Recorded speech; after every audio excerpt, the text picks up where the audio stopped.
அஞ்சனையின் மைந்தனே ஆஞ்சநேயனே, அவதாரப் புருஷனே, ஆதாரநாயகனே, ஸ்ரீ ஆஞ்சநேயர் கவசத்தை அல்லல்கள் நீங்கிடவே ஸ்ரீராமதூதன் திருவருளால் இயம்புகிறேன், கேட்டருள்வாய்.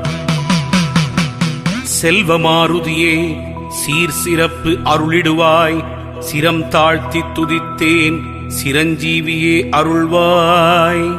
சிந்தூரநாதனை சிக்கனவே பிடித்திட்டேன், சுந்தர வடிவானவனே ரட்சித்திடுவீரே. ஹனுமனே சரணம், ஹனுமனே சரணம், ஆஞ்சநேயன் திருவடி சரணம் சரணம். கதாயுதன் சரணம், கர்மயோகி சரணம், சரணமடைந்திட்டேன் ஆஞ்சநேயா.